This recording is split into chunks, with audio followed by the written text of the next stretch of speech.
This is Valley News Live at 6. We begin tonight with breaking news as police remain at the scene of a reported armed robbery. It's another Casey's convenience store. This one at 204 42nd Street South in the area of Corwin Honda. Police say it happened around 4. Let's go to Valley News Live's Bailey Hurley live from the scene. Bailey? Yeah, Mike and Stacey, there's still only one police officer here on scene inside. Actually, you can see him walking right in front of the gas station right now. We've seen him take some photos. He's been inside with one of the clerks who was here at the time of this armed robbery. At this point, we don't know if there's one suspect, multiple suspects, if they're male or female, what kind of weapon was used. We don't know how much money was walked away with. There's still a lot of unanswered questions here. There was a sign that was just posted on the door saying that the store is closed for the rest of the night. They apologize to all of their patrons, but they will be back open tomorrow. We will continue to keep you updated on this. For now, live in Fargo, Bailey Hurley, Valley News Live. Thanks, Bailey. And it was just a couple of weeks ago that a Casey's on 25th Street just south of I-94 was robbed. An arrest has been made in that case. The accused remains in jail tonight. A calm night in the Red River Valley, but fog may be on the forecast. Let's go to Hutch for the latest details. Hutch? Mike, thanks so much. Good evening, everyone. As we start a new work week, we do have some new concerns in the weather, and this weekend sure was a snowy one. This squirrel here gathering a few extra peanuts. Sherry, thanks for sharing your photo. This looks like a bundt cake there, but no, that's a pile of snow on the old table out in Dorothy, Minnesota. Diana, thank you for your photo. And here's another keeper. Helen, what a beautiful scenic photo of the wintry weather we have. Now we have wind in the forecast. We also have that chance of some fog, and for some of us, a few flakes or sprinkles in the forecast as well as we look in on the Devil's Lake Basin, where there's already reports of reduced visibility thanks to, yeah, you guessed it, some fog. Temperatures near the freezing mark or below to the north and east of Hutch's White Line. Here out to the west, it's sizzling warm. 60 to 70 degrees out in the western Dakotas today. Wow. Here's a look at your planning forecast for tonight. We'll have low clouds, temperatures kind of steady, maybe even slowly rising. The wind increases tonight. That will bring some fog out. We'll bring some showers for some, and it'll bring wind for all. I'll have details on what you can expect here and when coming up in weather in a few moments. All right. Thanks, Hutch. There were hundreds of crashes across North Dakota and Minnesota over the weekend, blamed mostly on wintry weather and icy conditions. In one instance, a Clay County vehicle was hit on the side of Interstate 94. Valley News Team's JC Dodd takes us there now. JC? Mike, Stacey, I'm at a way station to the east of Moorhead. Just a couple of miles to my left, east on I-94, is where that crash took place. The reason we can't get any closer is that Minnesota state law doesn't allow media to pull over on the side of the road, for good reason. There's not much room between a car stopped on the interstate and passerbyers going through. Now I want you to look at the Clay County Sheriff's vehicle. This is after it was hit from behind. The deputy had pulled over to help another driver who was in the ditch. I'm told both the deputy and the other driver are okay, and that driver is being investigated for not pulling over for a stopped emergency vehicle.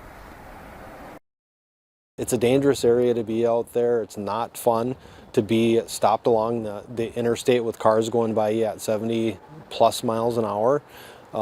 It kind of gets scary and dangerous at times, so just please slow down and move over for us. At the time of the crash, the deputies' lights were on, and authorities say while it's hard to enforce while their resources are tied up, pulling over a vehicle or responding to a crash, those who do not stop for an emergency vehicle could face up to a $100 fine.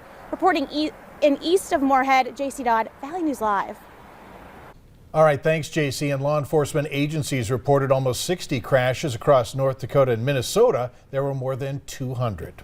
The manhunt is over for a man police say held a woman at gunpoint. Sharmaki Abdullahi was arrested over the weekend. The woman told officers he came up to her car with a gun and told her to take him to Gate City Bank in Moorhead. He told her to withdraw some money so he could use it for rent, but she was unsuccessful. He eventually got out of her car but threatened to kill her if she called police. If convicted, he faces up to 25 years in prison. A Fargo woman was sentenced in federal court today for her part in a robbery conspiracy. 20-year-old Harley Josette Haugen was sentenced to 45 months in federal prison for conspiracy to commit robbery and robbery. She was also sentenced to 3 years of supervised release. The district attorney's office says their investigation found that from May to June of 2019, Haugen conspired with a group of young men and women to rob customers of commercial sex.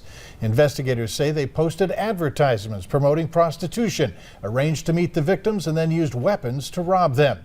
A number of co-conspirators were also sentenced in this case. For full details, click on this story on valleynewslive.com. A number of co-conspirators were also charged, including Jacoby Rashawn Lee, Shelton Lee Masabi, Tahea Shanette Lashea Grander, Tataya Jashawn Grander, and Tion Tyreek Berry. Jordan Daniel Kraft and Zachary Ronzel Mitchell are awaiting sentencing. For full details, once again, click on this story on valleynewslive.com. Around 250 more Afghan refugees are expected to arrive in Minnesota in the next 3 weeks.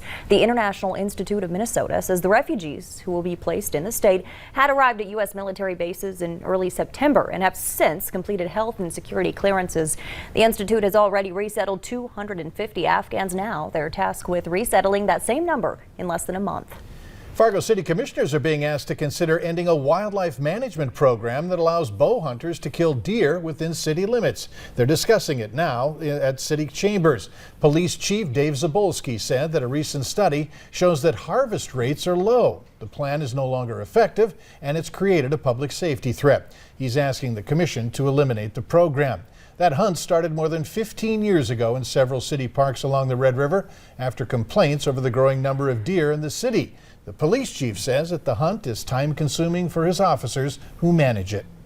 2 Minnesota post offices may soon have new names. Representative Michelle Fishbach proposed legislation renaming 2 in her district. One would rename the Vergas Post Office after John Glaw, a veteran who dedicated 36 years to delivering mail in Vergas, a route held by his late father. The Oakley Post Office would be named for Quia Knutson in honor of the first female elected to Congress from Minnesota.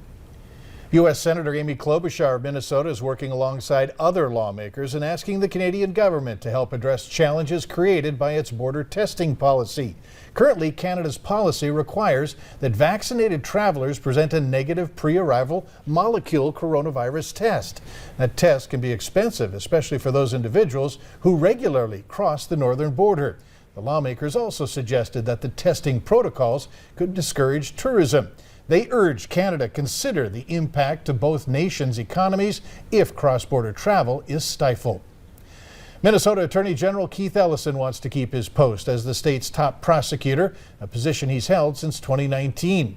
Ellison made the national headlines when he took over prosecution of ex-police officer Derek Chauvin in the trial for the murder of George Floyd. Ellison is Minnesota's first black attorney general. He says he's running for re-election because the fight for a fair economy is still on. Ahead of Thanksgiving, one North Dakota turkey can breathe a little easier tonight. Keeping tradition alive, North Dakota's governor pardoned a lucky turkey named Ben today. No need to get your feathers ruffled. Your gobble gobbles won't be muffled. For today, you will come to no harm. You will go free and strut the farm. North Dakota has 9 farms raising turkeys, producing about 1 million turkeys every year. Later on Valley News Live at 6, has inflation impacted your holiday budget? We'll tell you how much your neighbors are spending. And today we started out the day with some cool and gray weather. A warm front's heading our way, and it'll bring that chance of all kinds of wild weather, and that'll be followed up by the slap of a cold front. Here's a beautiful look at the setting sun from our Dakota Magic Casino tonight. Your forecast is unsettled, and details are next.